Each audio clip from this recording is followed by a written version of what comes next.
Hello, everyone. Welcome to Nanyang Center for Emerging Markets webinar series on business sustainability. My name is Zhao Meng. I'm a senior research fellow at Nanyang Center.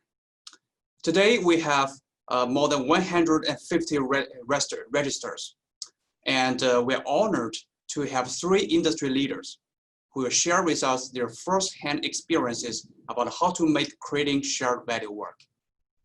So first, I'd like to invite Professor Sam Park, the director of Nanyang Center, to briefly introduce the center. And Professor Sam Park is also the head of division of strategy, international business, and entrepreneurship at Nanyang Business School. So Sam, your turn. Hello, everyone. My name is Sam Park. I'm the director of the Nanyang Center for Emerging Markets. I'm very pleased to have this first webinar prepared by the Center and Nanyang Business School. We plan to have a series of webinars based on the projects the Center will carry on. Well, let me just, before we start the discussion, let me take a few minutes, the brief introduction of the Center. The Center focuses on business-related issues and the environments in emerging markets. As you know, there are so many unknowns in emerging markets and so much shortage of knowledge to guide companies' operations in emerging markets. So we want to focus on emerging market critical, timely, highly relevant issues, working with the companies as partners in identifying these issues and carrying out these projects together. The center consists of a global network of scholars and business schools from over 35 countries. So once you identify an issue, working with the companies, and we invite these global partners to conduct multi-country comparative studies of these critical issues in emerging markets. And we present the outcomes, mostly sort of managerial reports to outside stakeholders. And you can find those outputs and the knowledge from our center, key findings about emerging market operations in our homepage. So we conduct this research, not only presenting this research reports on the website, but we also have CEO roundtables and seminars and forums along the way, mostly involving outside stakeholders, companies, local and multinational companies operating in emerging markets. Since we are located in the middle of Southeast Asia, although we look at issues around the world, global emerging markets, our primary focus is on the Southeast Asian emerging markets. So again, I'd like to welcome all of you to the seminar and look forward to seeing you again in our future webinar series. And I also appreciate all the panel members joining us today. So today we'll present one of the first research themes we've been working on, led by Professor Meng Zhao, on creating this shared value in emerging markets, particularly in Southeast Asia. So we look forward to seeing you again, and also we look forward to your participation in sharing your thoughts, because we work on real relevant issues in emerging markets. Your participation and hearing from you is very important for us, our researchers, to understand what goes on the ground in emerging markets, particularly across ASEAN countries. So with that, I'd like to hand it over to Professor Meng Zhao and start the discussion today. Thank you, Sam. I'd like to mention that at the end of the webinar, we have 10 minutes for Q&A. So please feel free, whenever you have comments, questions, you can use the Q&A function. I think it's at the bottom of the Zoom screen. And to help you understand who are here with us today, I'd like to do a quick survey about the audience background. So if you can see the survey popping up on your screen right now, please fill it in so we can see the results in a few seconds. Right. It looks like we have good diversity of background in the audience. And most people from business, and quite a lot from academia, and very few from social enterprise and nonprofit. I think it's good to know that this topic is of interest to people from different backgrounds. A lot from companies, not just social enterprise, but for-profit companies. I think it's an encouraging message to the center and also to our panelists who are in a position to spread the message.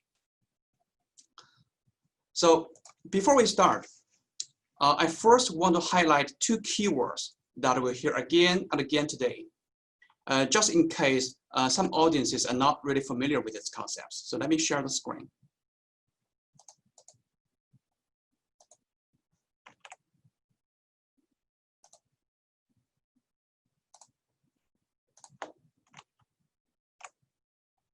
Okay. The first concept is creating shared value, or CSV.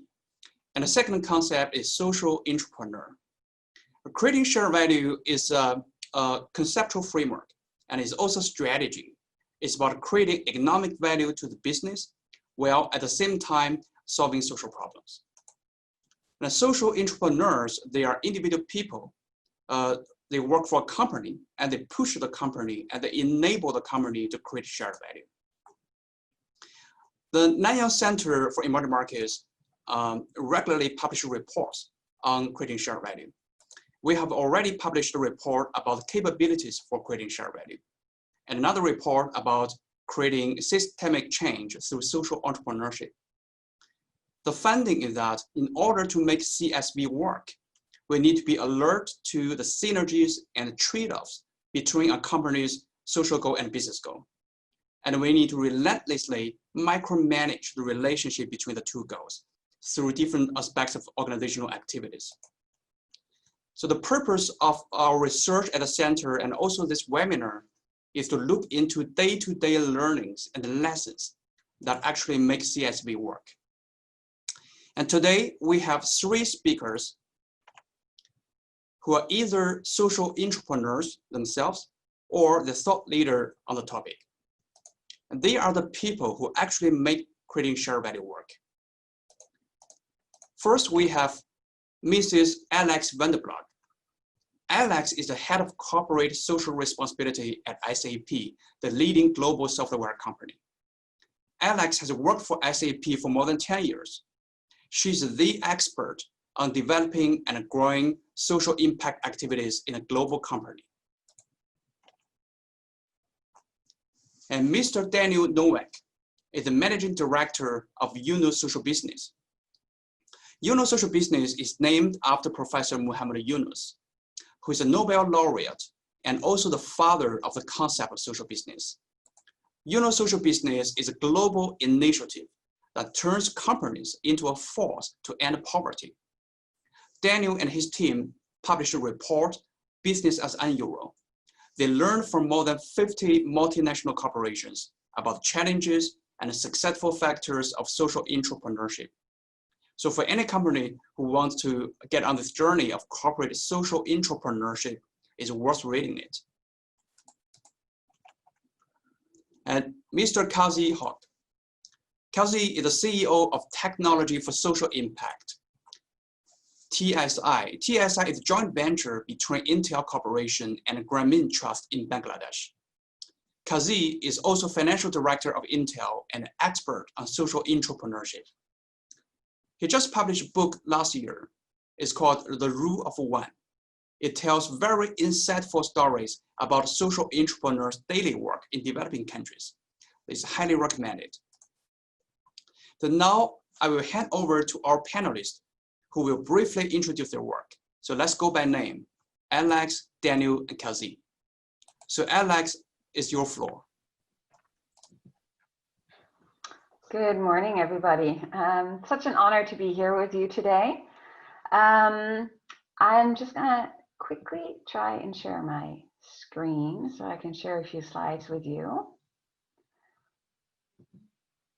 All right, I'm not going to bombard you too much with this, but thank you so much for the introduction, and thank you for having me on this panel and at this webinar. The topic is so important and topical, more so than ever, I think. As I was introduced, my name is Alexandra Vanderploeg. I've been working with SAP for 20 years, and in the past 10 years, I've actually been actively involved in SAP's purpose and sustainability journey. And I think it's really important to call this a journey because there's so much that you learn along the way, and we'll come to that later, I think, during the Q&A.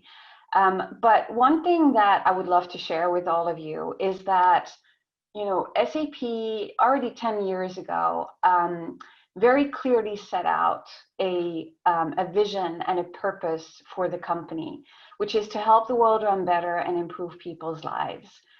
It's basically why we do what we do. Through that, obviously, you can imagine that we support the 17 Sustainable Development Goals.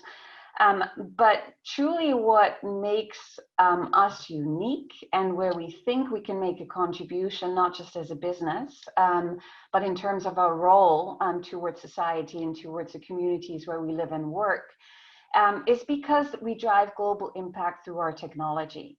By transforming business and life to solve the world's most complex and intractable problems. And we've been serving this purpose for years, as I was saying, but it's something that developed over time. It's very easy to put out a statement like this: we help the world run better and improve people's life, but ultimately you have to fill it with life, and you have to make sure it endures. And there's a lot of trial and error attached to that. But the shared purpose that you see here reflected, it reflects the outcome that SAP and our customer are working towards together. It is more than just a value proposition of what SAP delivers to our customers or a mission that SAP does for the world.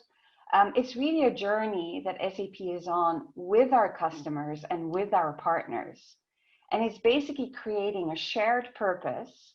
And through that, the relationship shifts from consumer to co-creator and to true partnership. Because we're a B2B company, it has to go hand in hand with the promise that we make to our customers. And the promise basically that we make to our customers is that we help them run at their best through continuous innovation, which is part of SAP's heritage, and that emphasizes our commitment to partner with our customers to drive successful outcomes. Just to set the stage a little bit, I'm pretty sure that you are familiar with SAP, but here are some figures to share with you who we are as a company. As a testament to our success, we have a large global customer base with more than 440,000 customers. And while most people probably know us, in that we serve 92% of the Forbes Global 2000 companies, it's actually 80% of our customers that are small and mid-sized enterprises. And with this many customers, it is easy to see how more than 3/4 of the world's transaction revenue flows through SAP systems. Our customers produce most of the world's food, most of the world's medical devices, and I could share hundreds of more of these statistics. But basically what I want you to come away with is that because of this large customer base that we have, it gives SAP the chance to fulfill our purpose of helping the world run better and improving people's lives. But we all know that the way the value is created and measured is changing completely. So while we work to understand and adapt to broadly accelerating change, we have to deeply consider the impact that this has on how value is created and measured. Shareholder value now reflects the impact that we have on our communities and societies. And it's not just the shareholders that are asking for it. Our customers and consumers, and particularly end consumers, are changing their buying behaviors. They are looking to ethical and sustainable brands to make their buying decisions. Employees are increasingly demanding of their leadership, of the companies that they work for, and that they take a stance in the world. that they make clear what values we as a company represent and who they work for. One way that we have been doing this at SAP is that already in 2012, we've been producing an integrated report. So basically, we don't have an annual report that stands alone anymore. We don't have a sustainability report that stands side by side, but we have a complete integrated report that demonstrates the economic, social, and environmental impact that SAP has on the world. It's definitely worth the read if you ever come across it. But how do we put this into action? And I'm just going to spend 1 minute on this, and then I'll hand it off back to the next panelist. The key that I think is important is that you always tap into your core assets and basically use the best that we as SAP have to offer. And frankly, that's three things in our case. It's our talent, so it's our employees and the vast knowledge and expertise that they have. It's our technology and our technological know-how and the innovation that sits behind it. And thirdly, as I mentioned earlier, it's our vast ecosystem. So through tapping into these core assets, that's the best way that we can drive systemic and sustainable change and impact in the world. And basically, there's lots of different ways how that happens in daily life at SAP. And I'll share more examples when we come to the Q&A. But truly important is to understand that it's a journey. And it never ends. There's so many changes happening in the world as well at the same time. But I think the key thing that we all need to have is a lot of patience to figure out what works and what doesn't work.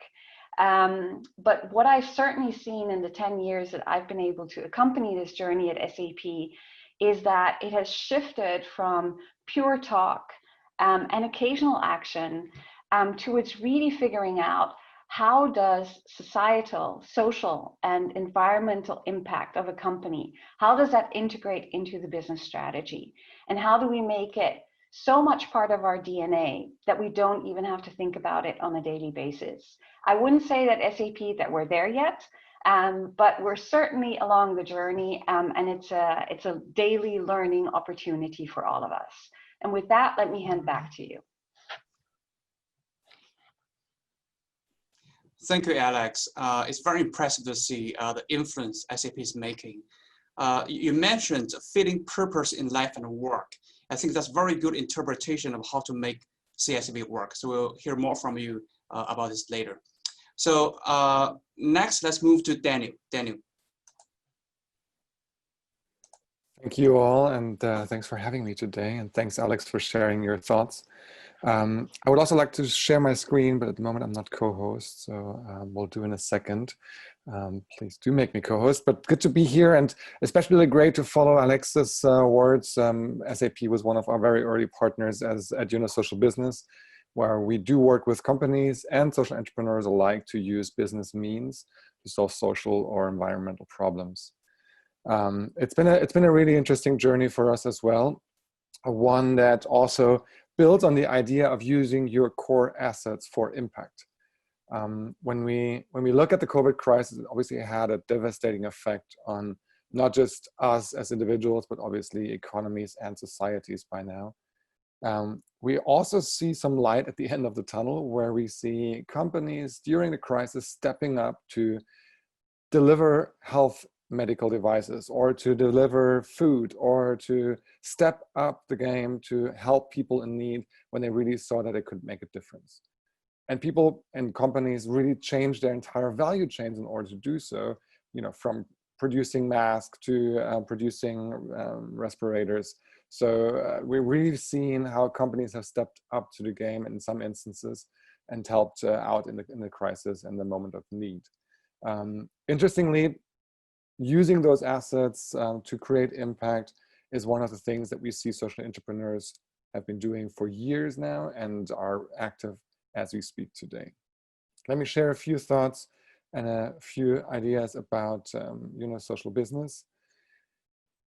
As I mentioned, we work with social entrepreneurs, social businesses, and companies alike.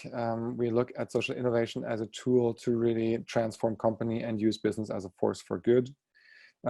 We combine impact investing with social business, invest into social entrepreneurs and businesses in Latin America, Africa, and India.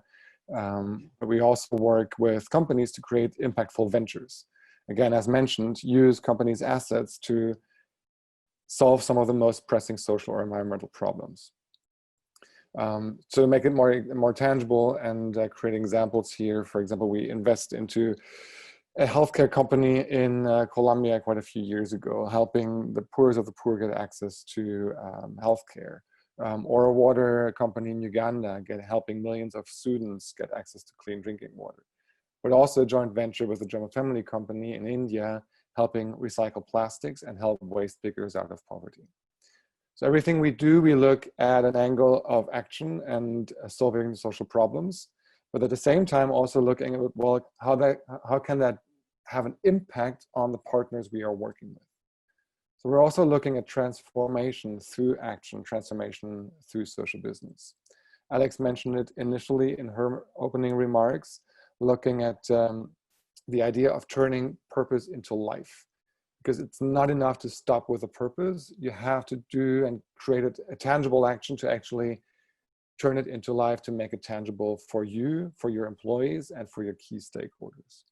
And we've seen very interesting transformation journeys from companies all over the world. They've started with this idea of social business, of creating this interesting, inspiring example, and then learn from that how that can relate to their daily operations. And I'm really glad that we have Kazi here on the line today as well, who I'm sure will share a few of those ideas and thoughts later on after myself as well.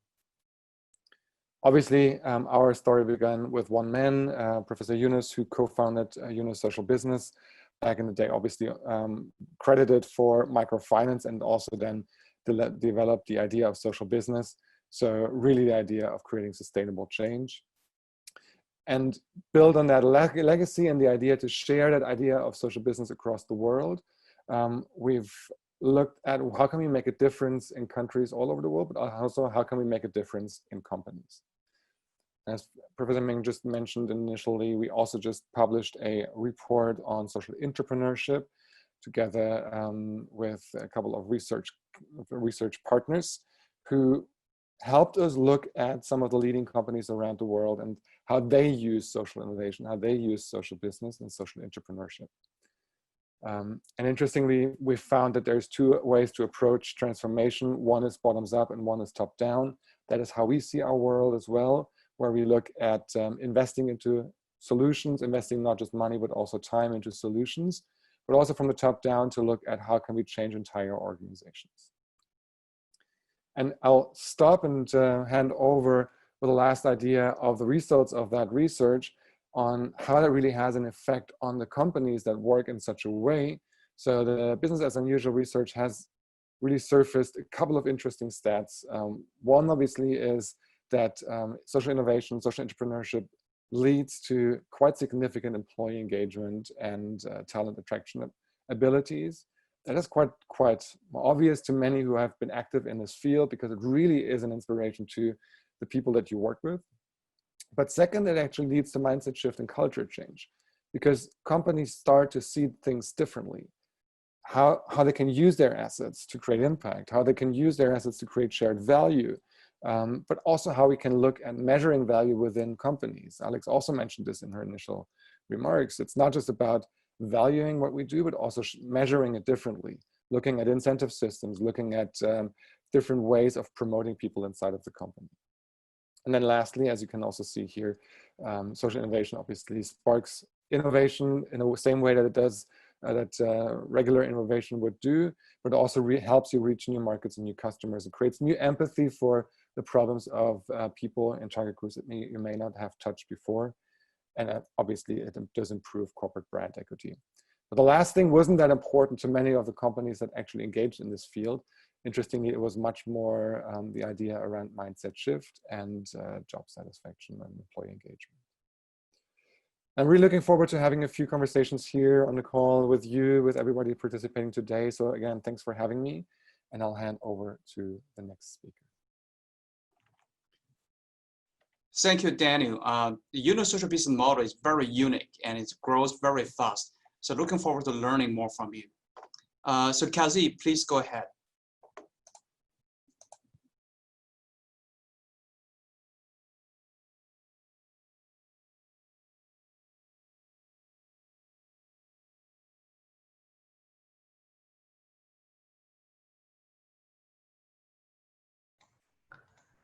Apologies there, just having some technical issues here, but I'm there in just a minute. Yeah. So I really appreciate the opportunity to be invited here. So thank you. I just want to give you a quick overview about a little bit about myself, and then also talk about the Grameen Intel social business, which is now known as Technology for Social Impact. And then I will cover two specific products that we have, just to give you a very tangible idea in terms of what we actually do. So first, a quick background about myself. So I actually started as a software engineer, and when I joined Intel in finance, I was very fortunate to have a lot of experience and get exposure to the venture capital, the mergers and acquisition, and today I kind of head up the finance organization with the global marketing. But as part of that journey at Intel, one of the opportunities I had was to actually set up a social business. And when you think of a social business, think of this company that we set up as a startup back in 2010, which has gradually grown over time. And today we have two very specific products with a focus on social impact and for the base of the pyramid. The book that you kind of was mentioned earlier, The Rule of One, we've actually documented our journey. It is a very humbling experience for us. And for those of you who are really interested to start a social business, I think this is where we share our learning. So it is not a book where we try to give you a framework in terms of the corporate social responsibility or what the big corporations are doing, but this was really about our humble experience in how we got the company started. The journey for the Grameen Intel story really started with a very simple conversation between our former chairman of Intel and the former CEO, Craig Barrett, and Professor Mohammed Yunus, where they talked about starting up a company that would be very focused on using technology to improve the livelihood at the base of the pyramid. When you think of Intel, which creates microprocessors, and when you think of the PC that you use or the laptop that you use, or when you get into the cloud, there's the infrastructure uses Intel technology. But at the end of the day, it's really about the 20% of the world population out of 9 billion people who live on this planet who actually benefit from our technology. And so what we really wanted to do was to set up this separate company that would focus, how do we use the core asset that was created by Intel, the power of microprocessor and the power of computing, and use that and leverage that to really impact the rest of the population. So that's where we started the journey. And the goal that we took on was to have a very tangible social impact. We also took on the goal of making sure that we were able to do that in a very sustainable way, where there was a business transaction, where there was cost recovery, and that we did not have to rely on philanthropic funds for our sustainability. And that obviously had to come through part of it with social recovery, where you would at least recover some of your costs as the service and the products that you provide to the community. And the company is based in Bangladesh. I wanted to give you a quick visual of when we say a company in Bangladesh, what it looks like. This is our office in Dhaka. What you see here are the employees who are very focused on having this social impact and using a lot of the technology assets that you already see, where we as individuals have already benefited, and how it can impact kind of the rest of the 80% of the world population. So Mohammed Yunus was obviously one of the executive sponsor, and he was the founding chairman of the company. And today our office in Dhaka has an environment which is very similar to what you see in Silicon Valley. And we have some of the top technical engineers, project managers, with a focus on how to bring about technology and really get it implemented in the field. But I just wanted to give you a feel for what it was like to be working in this company. In terms of the goal we took on, there were really three focus areas. You all know about the Sustainable Development Goals, but the three focus areas for us is, one is agriculture. The second one is healthcare. And the third one is early learning, right, which we are still doing some R&D work. But what I wanted to share here, just to give you a real good feel for what we actually do, was to share with you the two products we have in agriculture and healthcare, right? And I'm going to start with healthcare very quickly. One of the problems that we have in Bangladesh, and this is a mother and a child who is actually cooking in a small kitchen, and it's enclosed. And we all know some of these sombering statistics, right, about the mother and child, the number of deaths you have, the number of children who die before they even reach the age of 5. One of the very specific problems we noticed as we were looking at the communities in Bangladesh was this mother with a child cooking in front of a stove. And what was happening here, you can kind of see the smoke here, and to a large extent, a lot of the mothers in Bangladesh inhale carbon monoxide, which is really toxic, not only for the child, but also for obviously the mother. And especially if the mother is pregnant, you can imagine the sort of neurological and other impact it has on a pregnant mother. And so we thought of a creative way of using technology to go after this problem. This was really about indoor air pollution, inhalation of carbon monoxide, which is really harmful for the mother. The product we have, which looks like a jewelry, but is a very complicated piece of technology that a mother can wear. This is a bangle, we call it the magic bangle, where it detects the level of carbon monoxide in the air and gives you an alert of that when it reaches a certain threshold of toxicity. In addition, it also speaks to the mother. It has recorded messages, and it delivers these specific pregnancy-related messages over time during the pregnancy period. The other one I wanted to kind of highlight is the agriculture. So we have a large population of what we call small marginal farmers. And what we noticed is the farmers were not doing a soil testing. As a result, they were over applying chemicals and fertilizers, which is bad for the environment. They were wasting money, and they were also getting suboptimal yields. So the second problem in agriculture that we took on was the software, where we have an entrepreneur, which is a business model that has an asset, a technology asset at his or her disposal, and provides a soil testing service to the community. It took us about 2 years to develop this algorithm, but the whole goal is to optimize the use of chemicals and fertilizers in the soil and give the farmers the maximum yields possible. So to put it all together, we formed this company called Grameen Intel, which is now called Technology for Social Impact. We're focused on very specific problems, and we have specific products that we're trying to deliver as part of our social business. With that, I'm going to hand it back to Dr. Zhang. Thank you. Thank you, Kazi. So in the next about 30 minutes, we'll learn more from panelists. So I will have a few questions to each one, and we try to be interactive between panelists. So for panelists, please feel free to unmute and respond to another speaker if you want to add something. And for audience, again, whenever you have questions, please feel free to use Q&A function and indicate whom the question is for. So again, I will start with Alex. So shall all the panelists, yes, turn on the video, please. So Alex, so what I often hear from companies is that, as a first step of developing a social impact project in the company, they wonder, how can I define the right project for the right company, for me, that is right for my company, right? So could you share with us how you and your team came to a clear idea about a right social impact project for SAP? That's a very good question. Thank you so much. I think that the key things that we learned about how to create a valuable social impact program is we first had to learn how to create focus and priority. When you're in the space that we work in as a B2B company, on top of that, you have 17 sustainable development goals.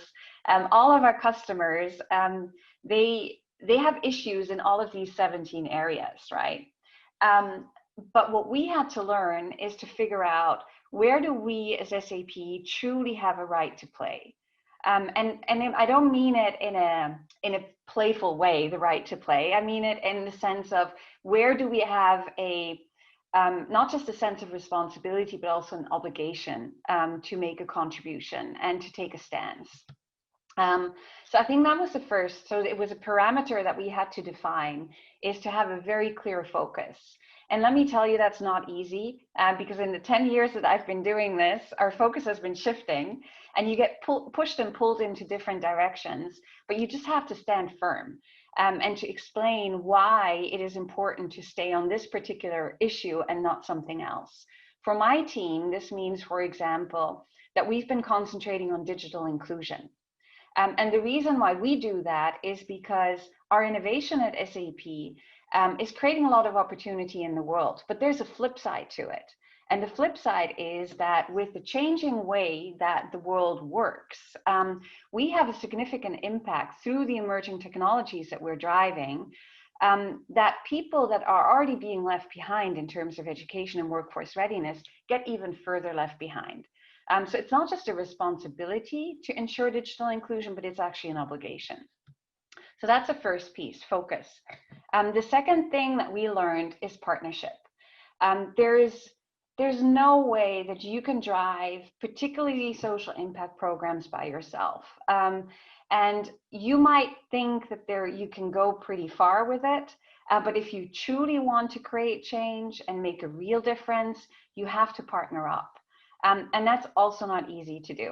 You have to find the right partners, and you have to go on a joint journey basically together. And the third one, which as I mentioned already earlier, is core assets. And I can't stress this enough. You know, you have to keep thinking about the core competence of your company and what is it that you uniquely bring to the table, and not somebody else. And as I said in my opening remarks, in our case, it's primarily our employees. It's their vast know-how and expertise and knowledge that they bring to the table. So figuring out how we tap into that is absolutely essential. So today, all of our social impact programs have those three components. There's a very clear focus. They're always built on partnership. We never go it alone. We always co-develop and co-innovate. And thirdly, we always make sure that employees at SAP are engaged. Right. So I think that's a great message. First, you focus on the area you can maximize the impact, maximize the contribution because of the unique characteristic expertise of your company. And somehow you organize internal and external environment to make sure you can keep focusing on that area and keep maximizing the impact through the area. Right. So I have a couple of questions, but I'll come back to you later. So next, Daniel. Because you have talked to so many companies, so do you think the social entrepreneurs can be trained? I mean, can a company train people into social entrepreneurs like Alex or Kazi, or they're just lucky to have people like them? Thanks. That's also a very good question. And also thanks, Alex, for sharing your earlier thoughts, which are basically, by the way, reflected also in the research to a large extent, all 3 points that you were making. But when it comes to training entrepreneurs, I think, I mean, the entrepreneurial acumen and the entrepreneurship comes with setting up a social business or setting up a social innovation, I think truly does require individual stamina and individual expertise to a certain extent. It is a special trait to be able to, well, let's say, if not play the system, then at least be creative about using a quite sometimes rigid system of a company to actually create innovation. And that goes for regular innovation as much as it goes for social innovation, but I would say for a social business, maybe even a step further. Because in some ways, it's such a creative proposition to say we create a business for the entire purpose of solving a social problem. We'll obviously make it financially sustainable, but we're not going to get any results out of it in terms of returns out of it. And that's why it's so interesting to have also Kazi here on the call, who's both a social entrepreneur as well as a finance specialist, which is always a bit of a challenging combination to talk finance and social business. But we do think that you can create, as a company, you can create nurturing grounds for it. So it's one thing to say there is a special talent that is needed to be an entrepreneur. I think it can be learned. It can be learned through expertise of just stepping outside of your comfort zone, doing things differently, being challenged to do things differently. That's how you can nurture it in individuals. But then as a company, you have to create the breeding ground to be able to, once social entrepreneurs spring up, to actually help them create what they want to create. So, the infrastructure to go from, okay, crazy idea of creating something like the Grameen Intel joint venture, to actually, let's say, validate it, to then go to the market and implement it, to get the investment funds to set it up. This is a long journey. It's a 5, 10, sometimes 15-year journey. And not just having the talent for it, but also having the systems and the structures in the company is becoming more and more important. So we look at entrepreneurship programs. We look at the role of clear focus that Alex was mentioning in terms of creating a call for action by executives that helps employees to see how important this kind of innovation is for the relevance of the company in the long term. But then also looking at how do we incentivize these journeys as social entrepreneurs go through their the setup of their social businesses. Because at the moment, when you look at the corporate career, a lot depends on your success as the old standard of definition of success, right? So we look at financial performance, we look at career advancement through metrics that are very business oriented. But by creating examples of how employees can actually also make a difference in the company, and ultimately also make a career advancement, of how to use innovation and social innovation to do that is super important. One of the conversations we've had in our research was with a partner at a consulting company who was promoted to partner after her innovation activities, so after a social entrepreneurship engagement. For many, that was super important to highlight. You don't have to, it doesn't have to be a sidestep from your career to support that, to implement a social innovation activity, but it can be right at the core of the business, and it can lead to you actually getting a voice in senior leadership in the company. So just to summarize it, I would say a clear call for action for this kind of innovation, for social entrepreneurship, a clear framework for entrepreneurs to make their initiative happen and scale it up. And then a clear visibility for those kind of social entrepreneurs that do step up and make a difference. Thank you, Daniel. So I think it's also kind of suggested by your report. So in addition to having the right people, you got to have the right infrastructure. Many companies try to rebuild the way they understand their impact, and they understand, what does success mean for the business in the midterm and long term. And I have a question. I'll come back to this. So Kazi, this question is to you. I think if social entrepreneur is kind of a rare species, as many people may describe, then social entrepreneur in a social business is even more rare. And according to Professor Yunus, social business is fully committed to solving social problems, but it must make profits and it cannot distribute dividends to shareholders. And many people wonder how this is possible. So could you share with us how this could be possible for TSI? Yeah, so what happened with us, which is kind of the real life story, is we were able to get or secure funding from our venture capital arm, which is very unusual by itself. So Intel has a venture capital arm, which is actually invested in about 350 companies worldwide. And Grameen Intel was one of those ventures. Now, the difference here is, as I said earlier, is the pitch you have to make is that you're using the core assets. So going back to the shared value, is the core assets of the company, which in our case was the microprocessor. And how do you leverage that asset to impact a different population segment for social good? So with that as a value proposition, we were able to secure, a reasonable amount of funds under two conditions: that we would be sustainable over time, which meant that we needed to have a cost structure and a business model that provided that sustainability. That was the first piece. The second piece is a condition that I imposed, is we needed to be very patient with our capital. Most of the venture capital firms are looking for a 3 to 5 year payback. So not only do you have to pitch where you have some shared value and core assets that you're trying to leverage and expand its usage across the world and a different population segment, but you also have to make sure that the capital is patient capital and the payback time would be longer.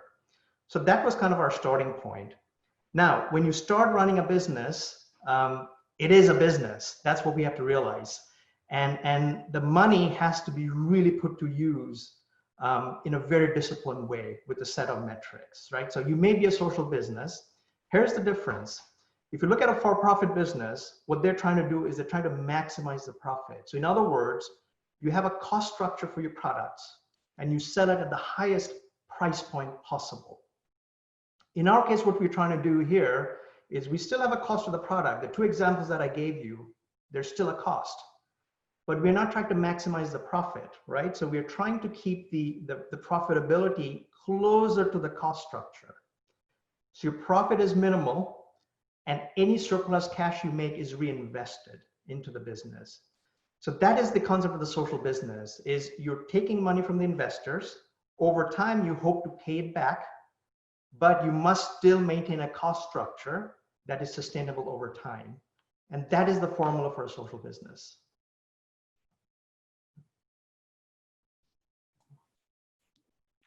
Thank you. I think the cost structure point is very interesting. It sounds like a very nuanced balance job. So because you need to make sure you can recover the cost over time. So you won't really get lost over time. But at the same time, you recover the loss in a way and not really try to maximize profitability. So you still defend your social mission in a hard way. So I want to really get into more details about the management issue. Social business, even if you have the right governance structure and financial discipline, but there's still a big challenge to sell products to customers who are often disadvantaged people. So I visited TSI in Dhaka 2 years ago, and I bought this very beautiful bangle. You just show to the audience. And this is an amazing product. It provides health information to rural women in Bangladesh, especially during their pregnancy. And after 2 years, it still keeps reminding me every couple of weeks that I'm pregnant. So it's just amazing product. But I know it took a long time for the product to sell in the market. So could you tell us what your major challenges are to make this product work in the market? Yeah, so specific to that product, the challenge really is, it's kind of a chicken and egg problem, right? That you're able to bring the cost of the product down. And we believe that what's affordable is probably a sub $10 magic bangle, right? That would make it affordable for the rural community there. Are we there yet? Absolutely not. But here's the challenge, and this is, I think, every social business is faced with, is until you're hitting a certain scale, like if you're producing these bangles in hundreds and thousands of units, that scale allows you to bring the cost down. So right now, we've deployed just last year about 5,000 bangles. Each of those cost us about $40 US. So we're not at that price point yet. And so the way this is being funded today is a lot of these NGOs are interested in our project and products, and they have actually purchased this from us. So that gives us an initial entry into how this can work, where you have a bunch of funders who are buying this product for specific projects that they're doing in the rural communities. And as that scales, we are hoping to bring that cost per unit down to where it's affordable, where we can then go to retail. So the key message there is, you're absolutely right. You will be faced with those challenges, but you got to be very surgical and you got to be very smart, where you have to take it in phases. So our phase 1 is about targeting institutions who can afford it. Phase 2 is, as you scale that and as you're bringing some money into the business, you're able to go retail with a lower price point. It goes back to being patient with your capital, being very surgical and systematic in the approach you take to market, and making sure that you're taking it in steps. So cost recovery plus this idea of scalability of the products. And I think this mindset you have at the very beginning when you design the product, then that's part of the solution for you to achieve, both social and business goals in the long term. So Alex, I want to come back to you. So Kazi just mentioned about how to sell social elements to the market. And I wonder, in your decade of experience working for CSR, what are your key learnings of selling social purpose to external stakeholders and bring them on board to support your business? That's a very good question. You know, I think Kazim mentioned a very important point around patience. I think that has been our absolute core learning, that you cannot create change or even a mindset shift in a short period of time. But explaining that or selling that both internally and externally is not easy, because we're in a very short-lived or short performance-based environment, right, where you're being measured on a quarterly basis. And now try and come and tell your leadership, look, you have to think about a 3, 5, or even 10-year horizon until you actually see results. And there's so many changes, leadership changes that happen at the same time, but just staying with it and not losing that focus and that patience, I think that was a key learning. You know, but let me be really honest here as well. I think one of the things that we have done well in our case is working on mindset change and learning, right, within the company. And I think we've been very good at that. We have very specific programs for it. We have, you know, a so-called social sabbatical where we send teams of SAP employees to emerging markets to work with social businesses and nonprofit organizations to truly take them out of their comfort zone. We have a social intrapreneurship program. So there's lots of things that are happening within the company that is looking at how to create that mindset shift in people, in individuals.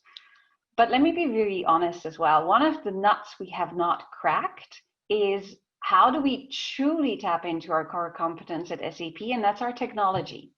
So how do we make a difference? How can we truly make a difference with SAP technology?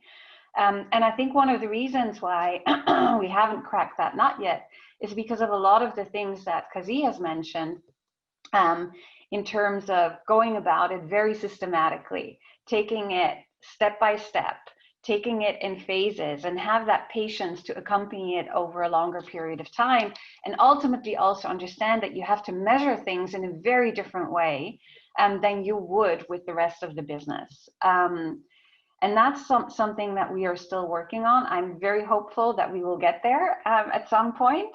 But it's, you know, it's been a lot of experimenting, a lot of trial and error, but that is the one thing that we have not cracked yet. Thank you, Alex. By the way, I want to mention to the audience that please ask a question whenever you want. You do not have to wait to the end of this discussion. Okay.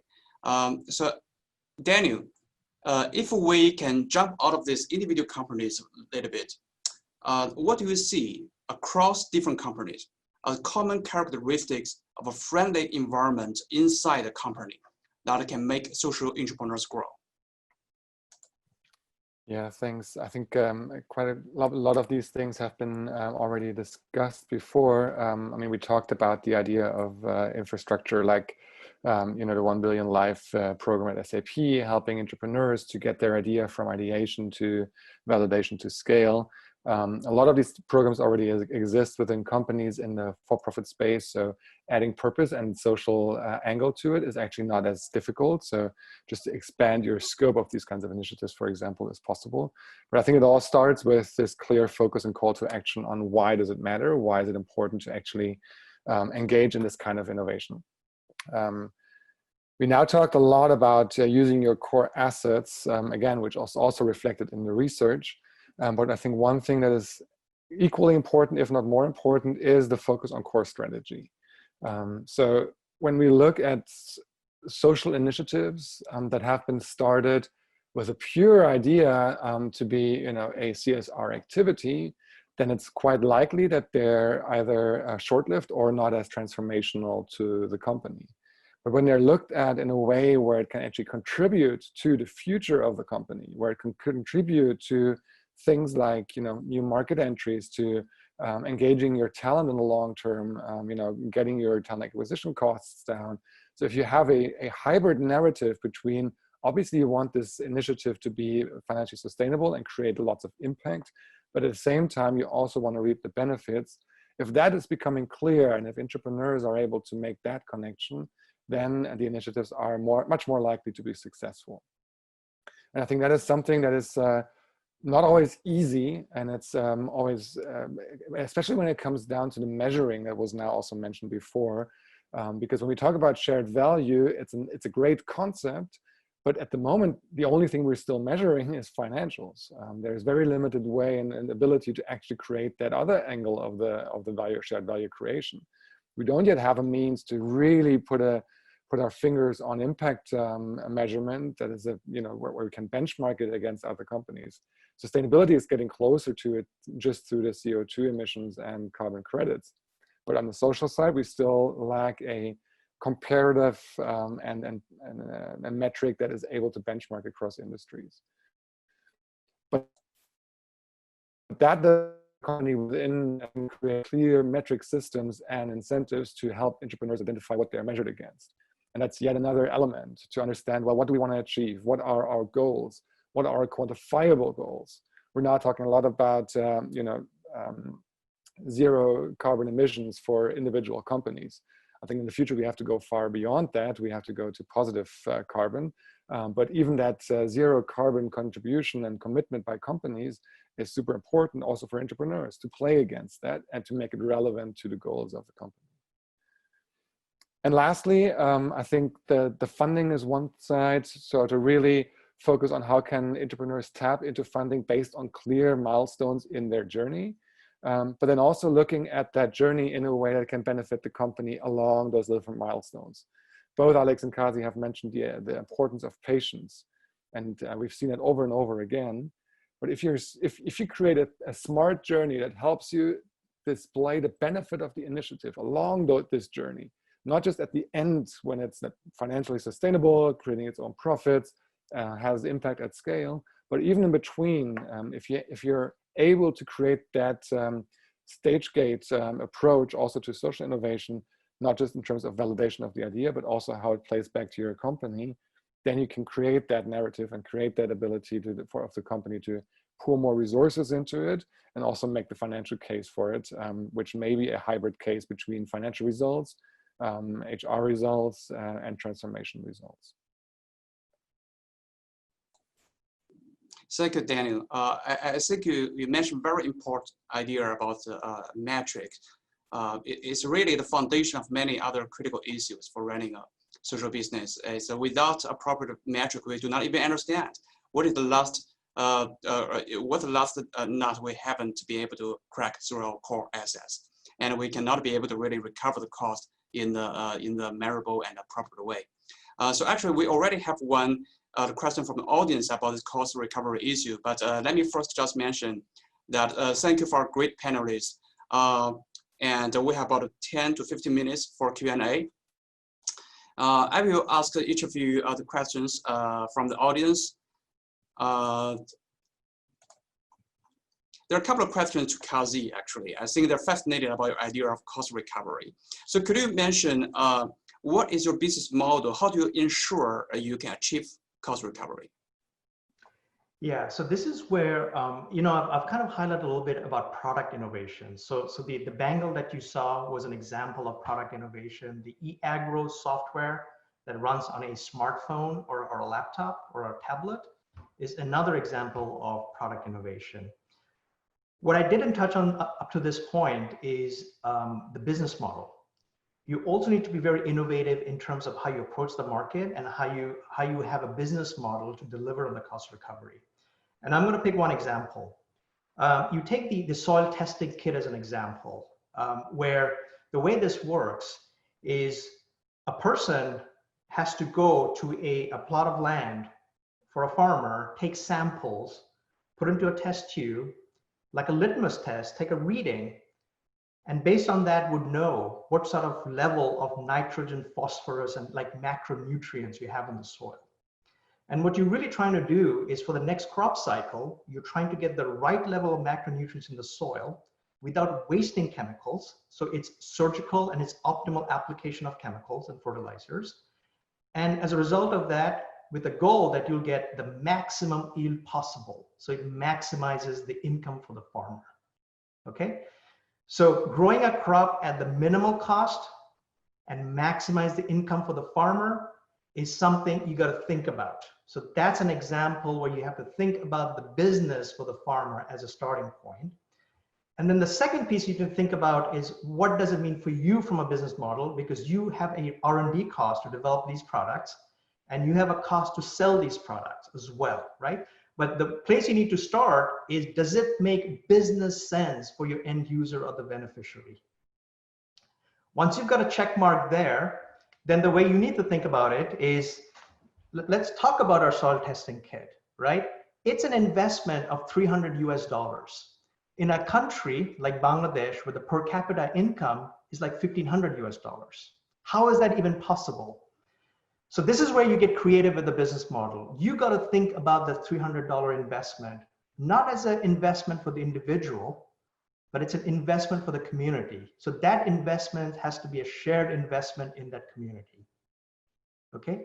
And the way this works, and this is where you have to be really creative with the business model, is you need to find a micro entrepreneur who's able to secure $300 US equivalent, is able to get the soil testing kit, the software and the hardware, and is then able to offer that service to hundreds of farmers. And the service that the farmer receives, the cost of that is maybe €1 or €2. And so this person needs to offer at least 300 soil testing services in a given year to recoup that $300 investment. So break even in about 12 months. And then beyond the 12 months, the person continues that business and is able to make a livelihood for himself or herself. So the cost recovery, think of it in three phases, right? One is the beneficiary. Does it even make business sense for the farmer to be receiving a soil testing service? In other words, is he optimizing the cost and maximizing the output? You have to think of the micro entrepreneur. He's making the investment. He's spending $300. Can he recoup the costs? And then you got to think about Grameen Intel or TSI. Is what is my price point to be providing this solution? Is it $100, $200, or $300 in a way that I can recoup my R&D cost and I can recoup my production cost? So those are the three angles you got to think about for this solution to be sustainable for the society and the community at large. So that is the concept of cost recovery for a social business. Can I add to this? Because I think it's so important what you mentioned. There's one more angle which we also see in many ways, and you mentioned this, how does it make business sense for the farmer, for the end beneficiary? And this is something in a corporate setting that is often forgotten. We tend to take a top-down approach to strategy in corporations, and that's a mindset that also trickles down to creating social businesses and initiatives, social initiatives. But the very first thing you want to create is the empathy for people on the ground. And that's, it seems obvious, but it's very, very important as you create even the narrative about your business solution. So it may even make business sense to the end beneficiary, but obviously, as we all know, the smallholder farmer in Bangladesh or even in Africa, they don't necessarily all think in pure business terms. But how do we relate to them? How do we relate to their daily problems? How do we solve those problems and can create a narrative that tells them, well, in 10 months, 12 months time, you're going to be earning more money. You have to invest a little now, but then in 12 months, you're going to earn more, which is actually, even that is a difficult narrative to make. But having that on the ground experience and having these conversations is so much more important than, creating the narrative around surveys or studies on how many million people we could help through that, but getting that empathy right in the very beginning. So thanks for sharing that, Kazi. Thank you, Daniel. Well, there's another question to Kazi, but I think it's also very relevant to Alex. I want to hear also from Alex. So how can we better incentivize senior management, like CEO and board of directors, to address more social issues? versus caring about turnover only. So maybe Kazi, you want to go first? Yeah, this is actually a very important point, and I've learned a lot from it, right? And I've actually narrated some of the stories in the book in terms of our interaction with Craig Barrett and the senior management. So the first thing you have to think about is the executive sponsor, and it may not be the CEO, but it needs to be a very senior level executive. And often in the US, in full transparency, we struggle with individuals with a worldwide view, right? In terms of really having the empathy and the appreciation of really how the 80% of the world really live. And for that, you really have to go to some parts of India, Bangladesh, and Southeast Asia to really have an appreciation of the day-to-day lives, right? We were fortunate that, Craig used to travel to about 30, 40 countries a year, and he had lots of exposure to kind of those sort of environments. And so he had that empathy and the appreciation. So the first thing I guess I want to highlight is you've got to find that individual who has influence within the corporation, who can help you with some funding, who can move things along for you, who actually understands and has empathy on the rest of the world and how that operates. And once you've narrowed that down, it's kind of going back to what Daniel mentioned, is you've got to be very specific, and you got to be very specific in the way you tie it to the core business. So for us, it was really about the power of computing and the microprocessor that could then be leveraged for a really different segment of the population. That was part of the value proposition, right?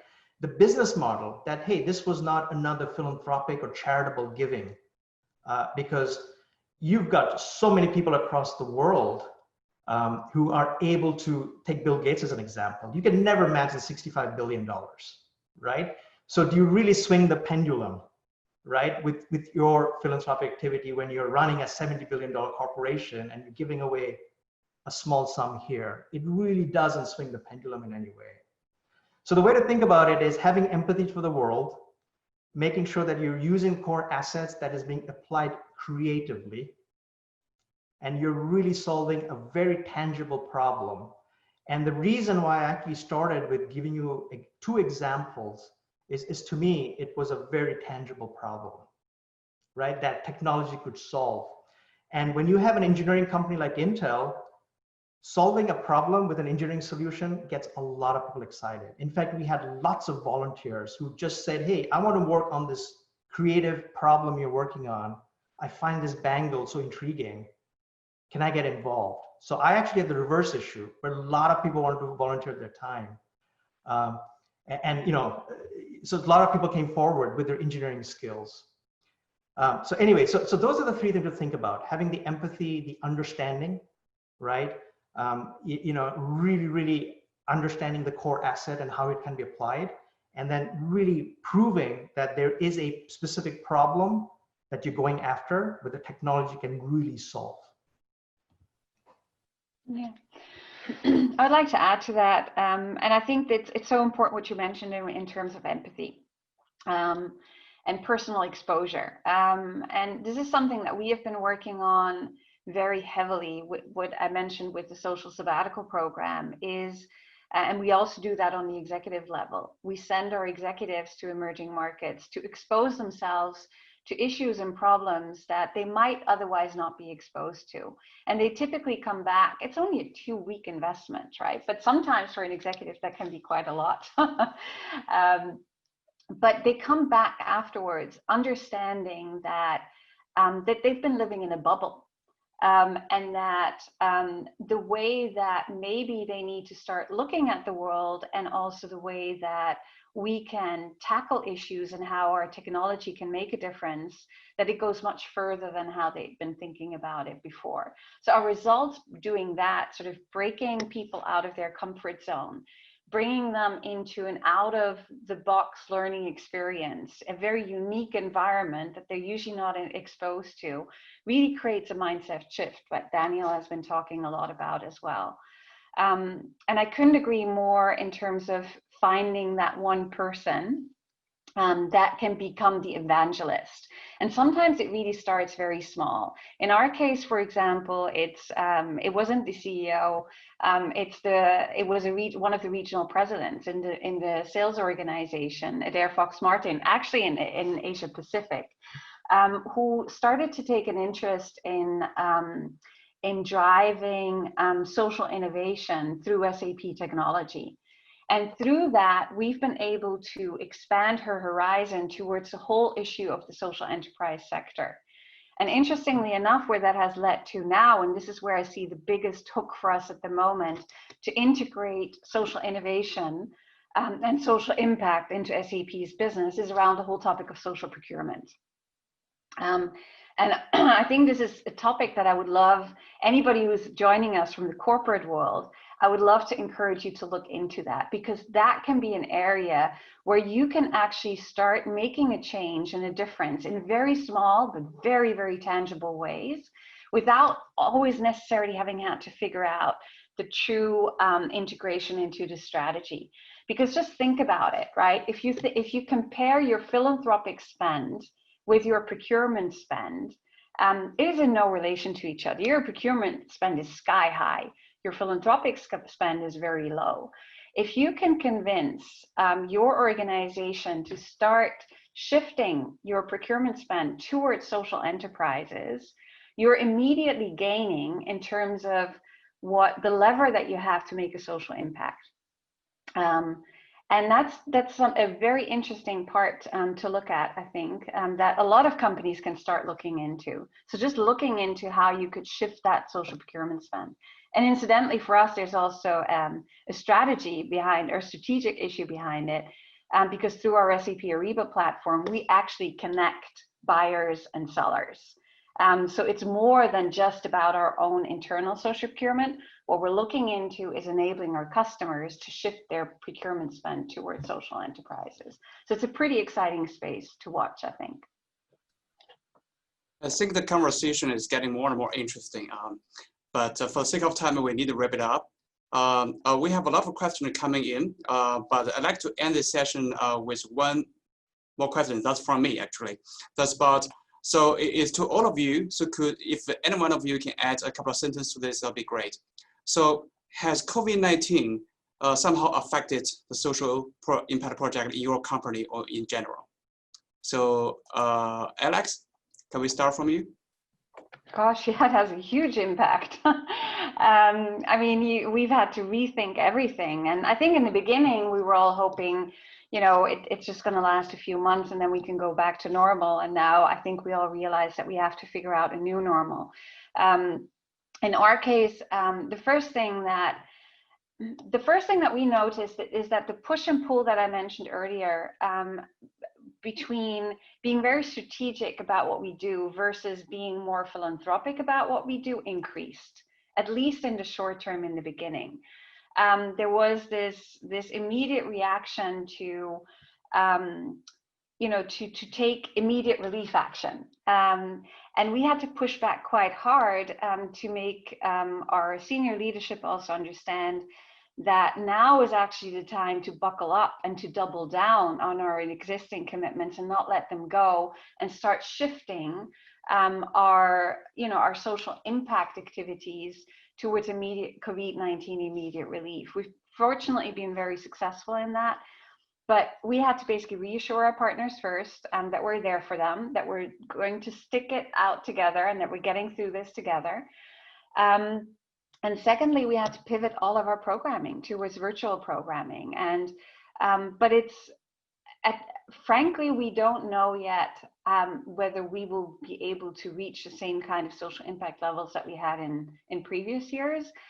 But I'm taking an opportunity or a positive view on it, in that I'm saying this is actually also a period of time where it's an opportunity to rethink things.